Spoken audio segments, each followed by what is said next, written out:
Oh my God, I have been sitting here for over an hour listening to Julie McKnight talk about how she lived a real life version of Fences with Bryant, but not with just one child, apparently with like three outside children by three different women. And the audience is just bragging on her, like praising her for being nice to and raising these outside kids. And then I got to thinking about Iyanla and how she had said that the uncle that violated her at 9, well, that was because that was his only way of expressing his love for me, which was the most sickening thing I had ever heard in my life. And then I remembered how she talked to Ebony and how just off center she was. And I remembered that another thing that they had in common that I didn't mention in that video was the fatherlessness thing. But as it pertains to Iyanla in particular, whereas I don't believe in throwing a baby out with the bathwater after being a fan of hers for 20 years, I do believe in all things you must consider the source. And we've been taking relationship advice for somebody who was knocked up at 14. She's the mother of 3 different children by 3 different men, all by the age of 21, 3 failed marriages. She married the same cheater twice. And the other man that she married was an abusive drunk. And this is the woman that we're taking relationship advice from.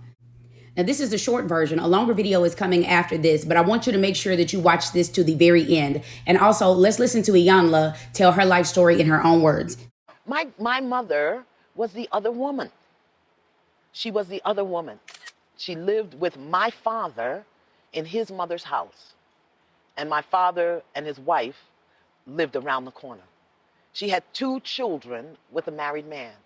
He denied her. He hid her. He dishonored her. Wow. And she loved him. She loved him. And then how did you take that on? I learned it in the womb. I marinated in a toxic womb. I took it on, her sorrow, her sadness, her guilt. Whoa. Guilt was my drug of choice. As I said to you, I did something wrong. Mm-hmm. I did the bad thing. It was playing in my head all of the time, all of my life. It was Rhonda's mantra. Mm-hmm. I'm bad, I'm wrong, I'm guilty. So unconsciously, unknowingly, I constantly did things, becoming pregnant at 14, stealing, lying, the people that I would surround myself with, so that ultimately I would feel guilty and I would be bad. It was the way the energy lived in my body. By the time I'm 21, I've got 3 children, one whose father is absent, one whose father is addicted to heroin, and one whose father is violent. I knew that I was the one who was going to have to get me and my 3 children wherever it was that we were going in life. After 14 years, I recognized he don't love me the way I want to be loved. I just don't want to be loved like this. See, I don't get to tell people how to love me. I get to see how they love and then choose if I want to participate.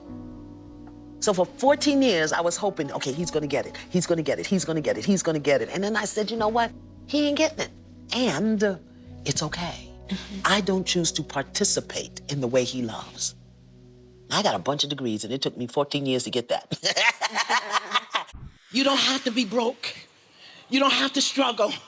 You don't have to be sad and sorry. You don't have to take care of everybody just because you've always done it. Be willing to do a new thing in a new way. And sometimes you're going to have to piss people off in the process. Sometimes. Because people will hold you to your limitations. They will hold you to what they believe to be true about you. Spiritual code of conduct says, do not believe that because it hasn't happened, it won't happen. Renew, recharge your vision. And do not be tricked into thinking that because it's always happened, it has to continue to happen. Spiritual code of conduct says, do not accept the unacceptable. Do not accommodate and tolerate what doesn't honor you. What do you do when the white men holler? I'm nice to them. I am nice to them. They have a different approach than the brothers. Yeah. What's their approach? They want to talk about what you do. Mm. They want to talk about what you do. And a lot of them know my work. Mm-hmm. Mm-hmm. And then they ask this question, I'd really like to take you to dinner sometime. Is that something you could be available for? No.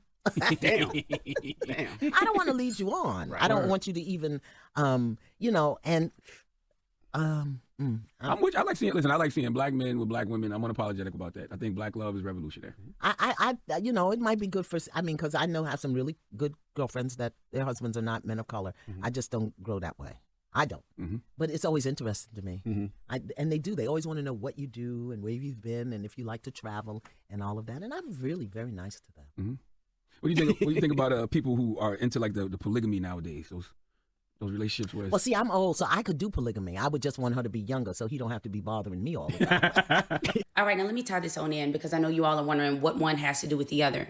And it's exactly this. Brian McKnight's ex-wife, Julie, lived a real life fences situation with him. And now she is kind of doing this warning thing online with don't poke the bear and stop talking. And it's because of how Brian has gotten away with murder for the entirety of his marriage. Like you got away with so much, and it's so much that people don't even know about or don't realize yet, and you're still talking. But what's just disheartening to me is the fact that for the entirety of you all's relationship, he mistreated you right from the very beginning, from the point that he knocked you up at the age of 18. And you never felt the need to come out and say anything negative about him or in defense of yourself, because you said that you were raised that you keep your business in the house. And we're going to talk about that later, so put a pin in that.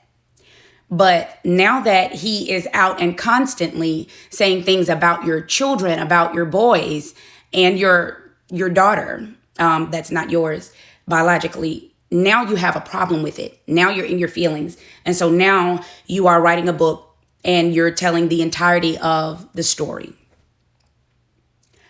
I want to say that not only is this woman just crazy talented, wonderful singer, beautiful inside and out, but she just has a spirit that is so genuine and so sweet that it just leaps out at you from the screen. So I definitely understand why people are supporting her and complimenting her.